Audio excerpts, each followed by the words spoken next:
एक जमाने में एक रिचर्ड निक्सन करके राष्ट्रपति हुआ करते थे, बड़े बेआबरू होकर निकले थे साहब वो, उन्हें इस्तीफा देना पड़ा था, वाटरगेट स्कैंडल हो गया था, उनकी सारी पॉलिसीज फ्लॉप थी। किसिंगर जो इतने बड़े 30 मार खां अपने आप को लगाते थे, बाद के सालों में किसिंगर उनके जो सबसे बड़े डिप्लोमेट माने गए दुनिया के, रो रो के कहते थे साहब मेरी तो सारी पॉलिसीज ही गलत थी, तो भारत को गाली देते तो भारत को मक्खन लगाते लगाते गए। तो अब उसके मुकाबले कोई इतना ज्यादा जिसे कहना चाहिए डिफेम्ड, डिसल्यूजन्ड, इतना जिसे कहना झटका खाया हुआ अगर कोई राष्ट्रपति अमेरिका में मुझे नजर आ रहा है तो डोनाल्ड ट्रंप। हालांकि इससे उनकी ताकत नहीं कम हो जाती, वो आज भी अमेरिका के राष्ट्रपति हैं, उनके पास आज भी तमाम उन्नत हथियार हैं, उनके पास आज भी बहुत पैसा है, वो आज भी तमाशा कर सकते हैं और कर रहे हैं और करेंगे। डोनाल्ड ट्रंप की, मैं अक्सर कहता हूं कि राजनीति में आने के लिए बड़ी मोटी चमड़ी चाहिए, पर डोनाल्ड ट्रंप बनने के लिए कुछ अलग ही मोटी चमड़ी चाहिए। देखिए जिंदगी भर आप कभी राजनेता तो रहे नहीं, अपना बिजनेसमैन रहे, ठेकेदारी करते रहे और अय्याशी करते रहे, और अगर एप्स्टीन फाइल को माना जाए तो नाबालिग लड़कियों से जुड़े रहे, तो जितनी अकल होगी उतनी तरह की तो बात करेंगे, पागलों जैसे बेकार बातें करते रहते हैं। जब ये साहब चाइना पहुंचे, पहली बात तो आपको चाइना जाने का मतलब क्या था, आप उसके ऊपर 150% टैरिफ लगा चुके थे, दुनिया भर की आप बातें, आपने तो पूरे अपने चुनाव अभियान में पानी पी पी कर कहा पाकिस्तान को कोसा और चाइना को कोसा, और आज पाकिस्तान और चाइना के अलावा आपको कोई नजर नहीं आ रहा है। बहरहाल जब साहब पहुंच गए चाइना, तो जाते ही जैसे उनकी आदत है, बिग बोल्ड ब्यूटीफुल के अलावा उनको कुछ आता ही नहीं, उसी तरह उन्होंने शुरू कर दिया, China is a big country, great country, truly beautiful country, incredible country. और बात सिर्फ चाइना तक ही नहीं थी, उन्होंने जैसे मोदी के लिए इतना नाराज रहते हैं, लेकिन जब बात करें my great friend Modi, great leader, India is very lucky to have Modi, मतलब मोदी से इतनी नाराजगी के बाद भी भारत का सौभाग्य है कि उनके पास मोदी हैं।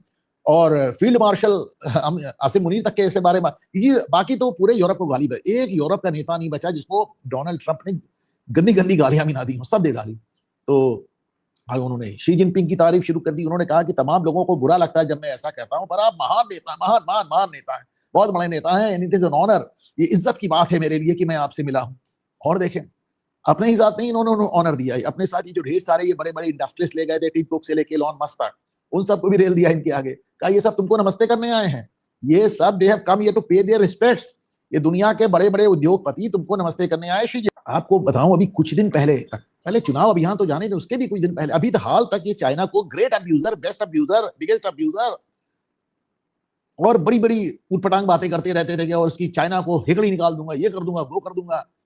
फिर इनको चाइना समझ में आया कि चाइना जाना जरूरी है, तो पलट गए और कहने लगे नहीं, चीन के साथ अच्छे संबंध होने बहुत जरूरी हैं और उसके साथ बिना उसी से फायदा होगा। ये फायदा इनकी पूरी जो राजनीति है, फायदे के, राजनीति फायदे के लिए सब लोग करते हैं, सारे देश फायदे के लिए चलते हैं, पर सब लोग फायदे की टाई पहन के नहीं घूमते, फायदे का बैच अपने खोपड़ी पे नहीं लगा लेते माथे पे, ये काम कर रहे हैं। Being a businessman, he just speaks like a businessman. हालांकि बिजनेस वाले भी इतने इस तरह इतना रैशली बात नहीं करते जैसे बात कर रहे हैं। बहरहाल उन्होंने अब वहां से लौट के पहला काम तो ये हुआ साहब, जब लौटने लगे तो जितनी वहां पे रिपोर्टर्स थे जो इनके साथ गए थे, जो इंडस्ट्रियलिस्ट गए थे, जो अमेरिका का स्टाफ गया था डोनाल्ड ट्रंप का, जो अधिकारी गए थे, जो मंत्री गए थे, एक एक आदमी से जो बर्नर फोन, मैंने कहा था ना कि सब अपना फोन और अपना लैपटॉप भर छोड़ के गए थे कि चाइना में जाने का मतलब आप हैक हो जाओगे, और उनको बर्नर फोन दिए गए थे, तो वो फोन्स जो हैं वो सब के सब उठाकर वहीं पे चाइना में फेंक दिए गए। उतना ही नहीं, मतलब जो रिपोर्टर्स थे, उन रिपोर्टर्स का ये हाल था कि उनको जो एक वहां पर एक आइडेंटिटी कार्ड बनता है, जिससे वहां जहां भी आप एक बड़े इवेंट में आते हैं तो उनका आइडेंटिटी कार्ड वगैरह बनता है, तो वो आइडेंटिटी कार्ड वगैरह तक छीन लिया गया, पिंस लेपिल सब छीन लिए गए। वही का पता नहीं चाइना ने इसने क्या लगा दिया मतलब, बल्कि डोनाल्ड ट्रंप ने जब वहां बागीचे में उनके गुलाब देखे शी जिनपिंग के, कहा साहब ये गुलाब तो बड़े खूबसूरत हैं, इनको भेजिए, इसको मैं व्हाइट हाउस में लगवाऊंगा। और उन्होंने कहा नहीं, इसके बीज मैं आपको भेज दूंगा। तो अब लोग मजा ले रहे हैं कि भैया उस बीज को चेक करा लेना, उसमें भी कोई तुम्हारा बग ना छुपा हो। इतना तो पैनिक है ये चाइना से। लौट के जो ये वापस आते आते इनकी घोषणाएं शुरू हो गई, बहुत बढ़िया विजिट रही, बहुत बिग बोल्ड ब्यूटीफुल विजिट रही, और बड़े हमने फायदे कमाए, क्या फायदे कमाए भी कुछ नहीं बता रहे, जो कुछ बोल रहे हैं यही बोल रहे हैं, जो कुछ बोल रहे हैं यही बोल रहे हैं, चाइना कुछ बोल ही नहीं रहा है। एक जस्टिस मार्कंडे काटजू, जब यहाँ पे मैं थोड़ा सा डाइग्रेस कर रहा हूँ, जस्टिस मार्कंडे काटजू जब इलाहाबाद हाईकोर्ट में थे, तो हमारे एक बड़े सीनियर एडवोकेट थे, वो हर बात में कहते थे क्या कहते हैं क्या कहते हैं, तो वो बोल रहे थे, तो मार्कंडे कार्जुन का हम कुछ नहीं कहते हैं सर, जो कुछ कहते हैं आप ही कहते हैं। तो उसी तरह जो कुछ बोल रहे हैं डोनाल्ड ट्रंप ही बोल रहे हैं, शी जिनपिंग कुछ नहीं बोल रहे हैं। अब आप देखिए, पहला दावा इन्होंने ये किया कि हमको शी जिनपिंग ने वादा किया है कि ईरान को किसी भी तरह की मिलिट्री मदद नहीं होगी, कोई हथियार नहीं दिए जाएंगे। ऐसा दावा सिर्फ अमेरिका ने किया है, चीन एकदम साइलेंट है। अरे चीन ही तो उसको दे रहा हथियार। दूसरे इन्होंने कहा कि शी जिनपिंग ने मुझसे कहा कि ईरान के पास कभी न्यूक्लियर वेपन नहीं होना चाहिए, नेवर। देखिए ये लिखा, China and US agreed that Iran can never have a nuclear weapon. चीन और अमेरिका इस बात पे सहमत हुए कि ईरान के पास कभी एटम बम नहीं होना चाहिए। और नीचे क्या लिखा है, the white house, the white house, यानी ऐसा व्हाइट हाउस ने बताया, चीन ने नहीं बताया, चीन ने भी कुछ नहीं बताया, जो कुछ बता रहा व्हाइट हाउस बता रहा है। अब देखिए मैं साबित करता हूं, मैं जो बातें कह रहा हूं उसको साबित करने का प्रयास करता हूं। इन्होंने ये भी कहा कि साहब हमारे अंदर सहमति हो गई कि हॉर्मुज खुला रहना चाहिए, straight of Hormuz must stay open. ये किसने बताया, ये भी साहब व्हाइट हाउस ने बताया। जहां तक चाइना का सवाल है, आज 16 तारीख है, कल 15 तारीख को अमेरिका और बहरीन ने मिलकर, बहुत ध्यान से सुने, अमेरिका और बहरीन ने मिलकर यूनाइटेड नेशन में एक प्रस्ताव पेश किया, एक रेजोल्यूशन पेश किया कि हॉर्मुज खुला रहना चाहिए। और उसका विरोध किसने किया, चीन। उसका विरोध चीन ने किया, कहिए ये ऐसे ऐसे कैसे आप स्टेट हॉर्मुज एक तरफा खोल रहे हैं। तो मतलब यूनाइटेड नेशन में वो कह रहा बंद रहना चाहिए और आप कह रहे हैं कि खुला रहना चाहिए।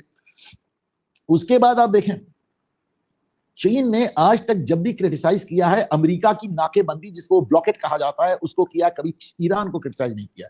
उन्होंने हमेशा कहा कि जो यूएस ब्लॉकेट है ये गलत है, इसको हटना चाहिए। They have never criticise Iran. वो सिर्फ देखिए डेंजरस एंड इररिस्पांसिबल, खतरनाक और गैर जिम्मेदार इन्होंने यूएस ब्लॉकेट को कहा, ईरान के लिए उन्होंने कभी कुछ नहीं कहा। तो सवाल ये आता है, अब वेस्टर्न मीडिया से बहस कर रहा है कि अगर ट्रंप यहाँ सब झूठ बोल रहे हैं तो चाइना हॉर्मुज पे चाहता क्या है, उसकी नियत क्या है, चाइना's position on Hormuz strait, what open really means. अभी पूरी दुनिया में बहस हो रही है, खास तौर से वेस्टर्न मीडिया में, कि चाइना बेसिकली जब कहता है तो चाहता क्या है। चाइना क्यों चाहेगा कि हॉर्मुज से ईरान का कंट्रोल हट जाए। ईरान उसका क्लाइंट स्टेट है, पाकिस्तान, ईरान और नॉर्थ कोरिया ये उसके 100% क्लाइंट स्टेट है। ये चलते फिरते सांस लेते इसके हिसाब से, वो क्यों चाहे, वो तो चाहेगा ना कि आप कंट्रोल करके रखिए। और बस वो इतना चाहता है कि अमेरिका की नाकेबंदी हट जाए, यूएस ब्लॉकेड हट जाए, ईरान का कब्जा बना रहे। China is already talking about a mechanism, वो एक मैकेनिज्म की, एक प्रक्रिया की बात कर रहा है। और वो प्रक्रिया, जो प्रक्रिया लगातार ईरान कह रहा है, वो टोल वसूल करने को कह रहा है, प्रक्रिया की बात कर रहा है। तो अच्छा ये देखें, उसकी वो क्या चाहेगा, चाइना ये चाहेगा कि भाई ईरान का एक कब्जा बना रहे उस पर, क्योंकि चाइना ईरान का पूरा तेल खरीद रहा है 90%। तो ईरान का कब्जा मतलब चीन का कब्जा, बस यूएस ब्लॉकेड हट जाए, इससे ज्यादा उसका कोई इंटरेस्ट नहीं है। दूसरी बात, उसको यह भी मालूम कि यूएस ब्लॉकेड बहुत दिन नहीं रह सकता है। चीन की ग्लोबल कॉस्ट बढ़ रही है, वॉर की ग्लोबल कॉस्ट बढ़ रही है, अमेरिका के वॉर की कॉस्ट बढ़ रही है, और अमेरिका में तेल की कीमत बढ़ रही है। तो जानते हैं कि अमेरिका आगे पीछे उसको अपनी नाकेबंदी हटानी पड़ेगी, जब तक अमेरिका हमला ना कर दे। हमला ही क्यों ना कर दे, और हमला भी कर सकता है, हमला भी कर सकता है।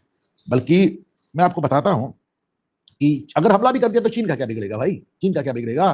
चीन तो किनारे रह के मजा लेता है। चीन ने आखिरी युद्ध कर, देखिए चीन के युद्ध को आप समझ लीजिए, उन्होंने आखिरी युद्ध 1979 में लड़ा था। करीब करीब 50 साल हो गए उनको कोई युद्ध लड़े हुए। कोई युद्ध लड़ता नहीं, वो केवल लड़ने वालों को हथियार सप्लाई करता है, अपने आर्म्स टेस्ट करता है। चीन के अंदर सबसे बड़ी एक धारणा आज की तारीख में ये है कि अमेरिका को लड़ के कमजोर हो जाने दो, यूरोप पहले से कमजोर है, भारत को पाकिस्तान से कमजोर करा दो, फिर तो हम राजा हैं। क्यों इस तरह की बात करता है, क्योंकि देखिए आप, चीन ने अब तक 1962 का जो युद्ध लड़ा था भारत के खिलाफ, 1962 का, वो उसने जीता था, इसमें कहीं कोई दो राय नहीं। पर 1967 में, केवल उसके 5 साल बाद, जब ये नाथुला और ये चोला का युद्ध हुआ, तो 2 हफ्ते चला। 2 हफ्ते के उसमें आप जाके पूरा ग्लोबल, मतलब विकिपीडिया से लेकर पूरा गूगल देख डालिए आप, पता चला कि साहब हमारे 80 सैनिक मारे गए, उनके 400 सैनिक मारे गए, हमारे 150 लोग घायल हुए, उनके 500 लोग घायल हुए। और वो दुम दबा के भागा, और फिर ना वो नाथुला पे कब्जा कर पाया, ना चोला पे। तो वहीं से उसकी औकात पता चलनी शुरू हो गई। उसके बाद उसने एक दो नहीं, कई बार अपनी, जैसे कहना चाहिए, बाहें फड़फड़ाई। लेकिन हर बार क्या हुआ भाई, 1953 में तुम कोरिया में लड़ने गए थे, क्या हुआ, तुम चाह रहे थे कि नॉर्थ कोरिया साउथ कोरिया पे कब्जा कर ले, हो गया क्या, साउथ कोरिया बना रहा। 1979 में तुम वियतनाम में घुस गए थे, क्यों घुस गए थे वियतनाम में, क्योंकि वियतनाम ने कंबोडिया पे कब्जा कर लिया। और तुम गए, और तुम मुश्किल से कितने, मैंने इसको नोट किया है, 27 दिन में भागा है, 27 दिन में दुम दबा के भागा। वियतनाम ने कंबोडिया पे जारी रखा कब्जा 11 साल। तुम गए थे कंबोडिया को मुक्त कराने, वियतनाम कंबोडिया पे 11 साल बैठा रहा, और जाके 1989 में छोड़ा, वो भी तब जब यूएसएसआर ब्रेकअप हो रहा था, क्योंकि उसको यूएसएसआर की बैकिंग थी। फिर ताइवान पे तुमने 3 बार कब्जा करने की कोशिश की, 1954-55, 1954-55, 1958, 1958 और 1995-96 में भी। 1995 से, लेकिन 1995-96 वाला तो बड़ा ही दिलचस्प था। उसमें तो चाइना ने बैलिस्टिक मिसाइल्स तक यूज की थी। हुआ क्या था कि ताइवान में पहला डायरेक्ट प्रेसिडेंशियल इलेक्शन हो रहा था, और चाइना यहाँ अपना नेवी हवाई जहाज, फाइटर प्लेन, बैलिस्टिक मिसाइल सब यूज करने शुरू कर दिए। उसे लगा कि डर के ताइवान रुक जाएगा, पर अमेरिका ने उसी दौरान ताइवान के मुहाने पे अपने 2 एयरक्राफ्ट कैरियर खड़े कर दिए और चाइना दुम दबा के भाग गया अमेरिका के सामने। ये अभी की बात है 96 की। और उसके बाद साहब बड़ा शानदार इलेक्शन हुआ और वहां पे ली टिंग हुई, जो बहुत आराम से उन्होंने चुनाव जीता, जो कि चाइना के विरोध में ही उन्होंने चुनाव जीता। तो सारे युद्ध तो तुम हार ही रहे हो 1962 के बाद। तो वो युद्ध लड़ने में यकीन नहीं करता, ना वो युद्ध लड़ेगा। बस उसको लगता है कि अमेरिका पूरी दुनिया में टांग फंसा के कमजोर हो जाए। यूरोप पहले से कमजोर हो चुका है, इंडिया को हम पाकिस्तान से कमजोर कराते रहेंगे, उसके बाद तो हम राजा हैं। अच्छा, उसके बाद देखें पूरा मजा लिया, पूरा जिसे कहते हैं ह्यूमिलेट करना। इनको रिसीव करने के लिए शी जिनपिंग ने वाइस प्रेसिडेंट भेजा। वाइस प्रेसिडेंट इनकी पॉलिट ब्यूरो में नहीं, किसी भी एक कम्युनिस्ट कंट्री को पॉलिट ब्यूरो चलाता है। पॉलिट ब्यूरो के पास जो लोग हैं उनके पास उतनी ताकत है चीन में जितनी हमारे और आपके पास है, तो उनका कोई औकात नहीं है। ओबामा को रिसीव करने शी जिनपिंग खुद गए थे, हालांकि शी जिनपिंग भी उस समय वाइस प्रेसिडेंट थे, पर शी जिनपिंग पॉलिट ब्यूरो में भी थे और शी जिनपिंग का राष्ट्रपति होना तय हो चुका था तब तक। तो यानी माना जा रहा था फ्यूचर राष्ट्रपति रिसीव करने आया है। पिछली बार जब डोनाल्ड ट्रंप गए थे 2017 में शायद गए थे, तो भी इनको रिसीव करने एक कम्युनिस्ट पार्टी का बड़ा नेता आया था। इस बार तो उन्होंने एकदम जिसे कहना चाहिए एक सेरेमोनियल पोस्ट भेज दिया वीपी को उठाकर। तो पहले ये समझ में आ गया था कि ट्रंप को कितना सीरियसली ले रहे हैं। अच्छा, उसके बाद आप देखें सर, पूरा वहां पे बैठ रहे थे, घूम रहे थे वहां पे। वो एक एक्चुअली इनका एक फॉरबिडन सिटी होता है जो 800-850-900 साल से वो जो अलग अलग चीन के राजाओं ने बनाया था, चिंग डायनेस्टी, मिंग डायनेस्टी, ढेर सारी डायनेस्टीज ने बनाया था, उसमें पैलेस वगैरह हैं। तो इतने मक्कार होते हैं वामपंथी कि इन्होंने कहा कि पैलेस में हम नहीं जाएंगे, लेकिन उसी फॉरबिडन सिटी का जो गार्डन था, उस गार्डन में अपनी बढ़िया बढ़िया पैलेस बना लिए खुद के और उसमें रहते हैं सब आराम से, आई आशीष, और कह दिया हम पैलेस में नहीं जाएंगे। तो उसको, उस गार्डन एरिया को कहते हैं Zhongnanhai, if I am pronouncing it correctly. तो जूंगनान हाई में वहीं पे शी जिनपिंग रहते हैं, वहीं सारे बड़े बड़े इनके लीडर्स रहते हैं। तो वहां पर डोनाल्ड ट्रंप को ले गए घुमाने। अब डोनाल्ड ट्रंप को इसलिए ले गए घुमाने क्योंकि जब ये आए थे यहाँ पे पिछली बार, तो डोनाल्ड ट्रंप ने इनको अपने पर्सनल रिजॉर्ट में रखा था, तो ये भी इनको बुला लिया इन्होंने अपने घर जैसे एरिया में। तो डोनाल्ड ट्रंप वहां पे मीडिया के सामने और कैमरा के सामने इतराने लगे और उन्होंने पूछा शी जिनपिंग से कि ये तो बड़ी खास एरिया है आपके लिए, आप सबको तो यहाँ बुलाते नहीं होंगे। बोले हाँ, हम सबको नहीं बुलाते हैं, बहुत खास लोगों को बुलाते हैं, जैसे पुतिन कई बार आए हैं। और कह के उन्होंने डोनाल्ड ट्रंप को बता दिया कि तुम तो पहली बार आए हो, पर पुतिन यहाँ पर कई बार आ चुके हैं। और ये बात जैसे डोनाल्ड ट्रंप को थप्पड़ जैसी लगी, बोले ओके ओके वेरी गुड करके आगे चल गए। तो ये जो ये पूरा मीडिया इस समय ये पुतिन मूवमेंट का बड़ा मजा ले रहा है। आप तो लौट रहे हो, पुतिन वहां पहुंच रहा है, पुतिन वहां पहुंच रहा है, पुतिन ऑलरेडी रीचिंग देयर। तो ये भी आप समझ लीजिए। और ये एक तो आप देखिए शी जिनपिंग की बॉडी लैंग्वेज देखिए, आपने इतनी फोटो आई हैं, एक में भी आपने शी जिनपिंग को हंसते नहीं देखा होगा अमेरिका के राष्ट्रपति के साथ, पुतिन के साथ वो हंसते नजर आते हैं। दूसरी बात, वहां तुम बैठकर ईरान को उसकी औकात बता रहे हो कि हम ईरान को ठीक कर देंगे, ईरान को ठीक कर देंगे। अच्छा, और हो क्या रहा था? अच्छा, ईरान को, ये भी एक बड़ी मजेदार बात है, लेट मी शो यू। आपने कहा कि मार्को रूबियो जो इनके सेक्रेटरी ऑफ स्टेट है, जाने से पहले उन्होंने कहा कि हमको ईरान के मुद्दे पे चीन की मदद चाहिए, चीन हमारा युद्ध रुकवाएगा और स्ट्रेट ऑफ हॉर्मुज खुलवाएगा। चीन ने दिखा दिया ठेंगा, तो लौट के क्या बयान दे रहे हैं कि हमें चीन की मदद चाहिए ही नहीं, हमें चीन की मदद चाहिए। अंगूर खट्टे हैं क्या, इससे ज्यादा क्लासिक एपिसोड आपने कहीं नहीं देखा होगा। दूसरा देखें और मजेदार, डोनाल्ड ट्रंप इतने बड़ बोले हैं कि अपनी बेइज्जती कराने के लिए किसी और की जरूरत ही नहीं, खुद ही कराते रहते हैं। शी जिनपिंग ने पब्लिकली कुछ नहीं कहा, प्राइवेटली कहा होगा कि देखो मियां, अच्छा कहने के पहले भी उस आदमी ने एक बात कही थी। देखिए, उस आदमी ने कहा था कि लेट मी शो यू, हाँ, उन्होंने बात की थी, लेट मी प्रोनाउंस इट, मुझको तो इसके प्रोनाउंसिएशन में भी दिक्कत आती है, थुसिडिडीज ट्रैप, ये ग्रीक फिलोसोफर हुए हैं थुसिडिडीज। तो थुसिडिडीज ट्रैप की बात उन्होंने की थी, जिसमें उन्होंने बताया था, इसका मतलब था कि हम चढ़ती हुई ताकत हैं, तुम गिरती हुई ताकत हो, हमसे असुरक्षित महसूस कर रहे हो, क्या तुम वास्तव में असुरक्षित महसूस करोगे? ये बात उन्होंने अकेले में डोनाल्ड ट्रंप से कह दी। उन्होंने कह दिया होगा कि यार ऐसा देखो, बुरा नहीं मानना, अमेरिका खत्म हुआ, अब तो समय आ गया चीन का। लेकिन ये बात उन्होंने अकेले में कही थी।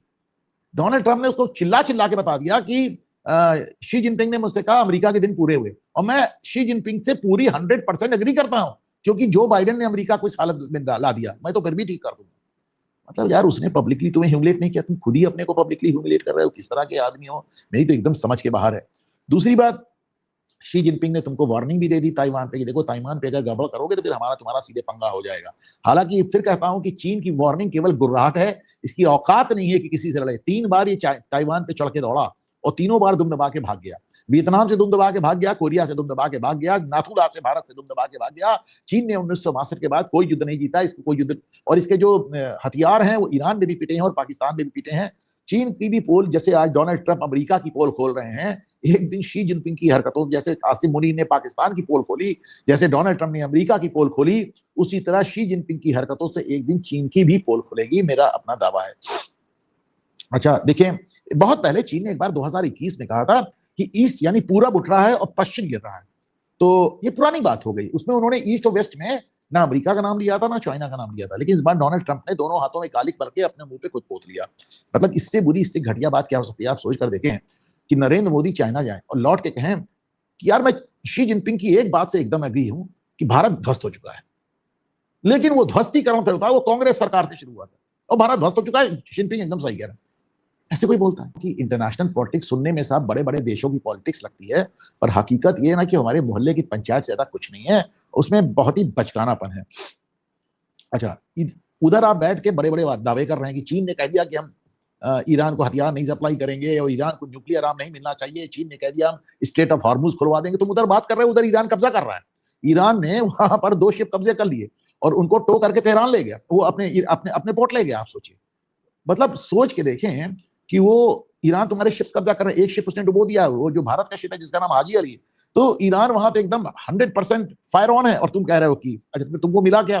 तुमको मीट सप्लाई करने का लाइसेंस मिल गया, बीफ सप्लाई करने का जो पहले रुका हुआ था। तुमको और क्या मिला? तुमको ये मिला कि साहब सोयाबीन सप्लाई करने को, जो तुम्हारा कैटल बेल्ट में जो तुम्हारा एक फार्मर्स जो आपके समर्थक हैं, कुछ सोयाबीन सप्लाई का ऑर्डर मिल गया, उसके लिए तुमने टैरिफ भी 10% कम कर दिया। तो अब डोनाल्ड ट्रंप वहां से इतने झल्लाए लौटे हैं कि एक पत्रकार ने उनसे कुछ पूछ लिया, एकदम उसके ऊपर फायर ऑन हो गए। तुम दलाल, तुम्हारा मालिक दलाल, तुम सब झूठे, ऐसा वैसा सब कर डाला। क्यों? वो डांट खा के आए हैं वहां से। हर मुद्दे पे चाइना ने उनको धमका के, दुत्कार के भेजा है। अब ये आदमी आके मीडिया पे झल्लाट उतारा, तो जाहिर सी बात है अब उसने फिर से वॉर पोस्चरिंग शुरू कर दी है। उसने कहा कि अब ये फिर बात देखिए, पूरी मीडिया बता रही है कि डोनाल्ड ट्रंप ने लड़ाई की तैयारी शुरू कर दी और ईरान पे कभी भी हमला हो सकता है। आज कल परसों आप कभी भी ईरान पर हमले के लिए तैयार रहिए, और मैं तो आपको पहले से जमाने से कह रहा हूं ये युद्ध रुकने वाला नहीं है। देखिए, मैं आपको दैनिक भास्कर की रिपोर्टिंग दिखाता हूं। इन्होंने कहा है कि ईरान पर अगले हफ्ते दोबारा हमले की तैयारी में अमेरिका। अच्छा, इन्होंने 50,000 वहां पे सैनिक इकट्ठा कर लिए मिडिल ईस्ट में, 2 एयरक्राफ्ट कैरियर हैं, 1 दर्जन से ज्यादा इनके वहां पे डिस्ट्रॉयर्स हैं, युद्धपोत हैं, सैकड़ों फाइटर प्लेन्स हैं, 5,000 मेरीन और 2,000 पैरा ट्रूपर्स भी हैं। देखिए, मेरीन्स नेवी से जुड़े होते हैं, पैरा ट्रूपर्स हवा से जुड़े होते हैं, एयरफोर्स से जुड़े होते हैं, पर दोनों का काम स्पेशल ऑप है, खास काम को अंजाम देना। वो खास काम क्या है? खास काम यह है कि साहब इस्फहान परमाणु साइट जो है उस पर, आपको याद है इस्फहान पे अमेरिका ने हमला किया था, बंकर बस्टर बॉम्ब से किया था, जिसको कहा गया था ऑपरेशन मिडनाइट हैमर। तो वहां पे इन्होंने वो पहाड़ों के अंदर उन्होंने अपनी साइट बनाई थी। तो ये देखिए पहाड़ के अंदर कैसे साइट है, तो आपने इसको धकेल दिया अंदर। अब माना जा रहा है कि इसी के अंदर ईरान का 60% तक एनरिच्ड 60% तक एनरिच्ड यूरेनियम 400 किलो दबा हुआ है, जिसको अमेरिका ढूंढ रहा है। तो एक बात ये भी हो रही है कि साहब ये मैरीन्स को और पैराट्रूपर्स को शायद एम्प्लॉय किया जाएगा एक वो डेयरिंग ऑपरेशन के लिए, कि वहां से जाके खोद के निकाल लो। पहले खोद सीधे सीधे रखा हो तो निकालना मुश्किल है घुस के, और तुम कह रहे हो खोद के निकाल लेंगे, भगवान ही मालिक है क्या होगा। तो यहाँ पे भी साहब जब तक वो दबा हुआ यूरेनियम नहीं मिलेगा युद्ध खत्म नहीं होगा। मैंने पहले भी कहा था। डोनाल्ड ट्रंप ने एक स्केप बोट भी ढूंढ लिया। स्केप बोट का मतलब होता है कि किसी के ऊपर दोष डालना कि यार मेरी गलती नहीं थी, इसकी गलती थी। एक स्केप बोट उन्होंने ढूंढ लिया है। और जो बात मैं पहले दिन से कह रहा हूं कि इस पूरे युद्ध में ईरान तो बर्बाद होगा ही, पाकिस्तान की बहुत लानत मलामत होने वाली है। वही हुआ, डोनाल्ड ट्रंप ने कहा यार हमने तो ईरान को पहले ही खत्म कर दिया था, पीछे लग गया ये आसिम मुनीर, और हमने आसिम मुनीर को एक फेवर कर दिया जो हमने युद्ध समाप्त कर दिया। उसने कहा कि ceasefire was a favour to Pakistan, ceasefire with Iran was a favor to Pakistan. हमने पाकिस्तान पे एक एहसान किया, सीज फायर कर दिया, वरना ईरान को तो हम औकात बता देते। बड़ी बड़ी बातें जैसे। और इधर डोनाल्ड ट्रंप ने चाइना से, इनकी फ्लाइट चाइना से उड़ के अमेरिका पहुंची भी नहीं, तब तक वो जो पाकिस्तान का गृह मंत्री आसिम मुनीर का चपरासी और ट्रॉफी चोर जिसका नाम है मोहसिन नकवी, वो भागा भागा तेहरान पहुंच गया, मतलब, और अनशेड्यूल्ड भाग के पहुंच गया। तो क्यों पहुंच गया सबको मालूम है साहब। चाइना ने मोहसिन नकवी के जरिए अपनी पूरी बातचीत का ब्यौरा दिया है इस समय IRGC को, ईरान को, कि देखो भैया ये बात हुई, क्या क्या प्लानिंग है, जो कुछ भी कहलाना होता है ईरान, इनके पास हरकारा तो एक ही है। ये तो कहिए मोहसिन नकवी को भेजा, चाइना ये भी कह सकता था कि मोहसिन नकवी को मत भेजना, आसिम मुनीर तुम जाओ। वो ये भी कह सकता था कि हवाई जहाज से मत जाओ, पैदल जाओ, तो ये पैदल भी जाते। तो साहब कुल मिलाकर आप मानकर चलें, आज कल परसों हफ्ते भर में युद्ध फिर शुरू हो जाएगा। ईरान में जब तक यूरेनियम मौजूद है युद्ध समाप्त होना मुश्किल है। ईरान से यूरेनियम निकालना करीब करीब असंभव है। ईरान उसको खुद दे दे इसकी भी कोई संभावना नहीं है। तो ना नौ मन तेल होता है, ना राधा नाचने वाली बात, ना वो ईरान अपना यूरेनियम देगा और ना डोनाल्ड ट्रंप वापस जाने की पोजीशन में है। इजराइल के अस्तित्व का सवाल है, उसको मालूम है ईरान के पास ऐसी मिसाइल्स है। तो अब देखिए वो युद्ध कैसे खत्म होगा मुझे समझ में नहीं आता। और हमारे यहाँ तो हजारों साल पहले से पंचांग में लिखा हुआ इस साल के बारे में सोचकर भी डर लगता है। चलिए कुछ अच्छा उम्मीद करते हैं, लेकिन बुरे के लिए भी तैयार रहेंगे। कहते हैं ना कि hope for the best and prepare for the worst, यानी अच्छे की प्रार्थना कीजिए और बुरे की तैयारी कीजिए।